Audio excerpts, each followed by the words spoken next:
உலகத் தமிழ்வாழ் பக்த கொடிகள் அனைவருக்கும் நல்வாழ்த்துக்கள். துலா ராசி சார்ந்த பக்த கொடிகளுக்கு இந்த தமிழ் புத்தாண்டு அபரிமிதமான அனுகூலத்தையும் வெற்றியையும் வாரி வழங்க போறது. பலவிதமான சிரமங்களை தாண்டி வந்து கொண்டிருக்கக்கூடிய துலா ராசி பக்த கொடிகளே, உங்களுக்கு இந்த தமிழ் புத்தாண்டு அபரிமிதமான அனுகூலத்தையும் வெற்றியையும் வாரி வழங்க போறது.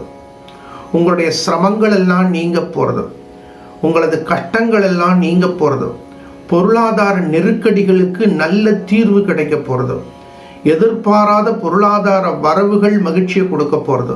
விநாயகப் பெருமான் வழிபாடு செய்வது, விநாயகர் அகவல் பாராயணம் செய்வது நல்ல மாற்றங்களையும் ஏற்றங்களையும் கொடுக்கும். இந்த ஆண்டு உங்களுக்கு அபரிமிதமான அனுகூலத்தையும் வெற்றியையும் இறையருள் கொடுக்கும் அப்படிங்கக்கூடிய பிரார்த்தனையோட உங்கள் பிரார்த்தனைகள் வெற்றி அடைய நல்வாழ்த்துக்கள்.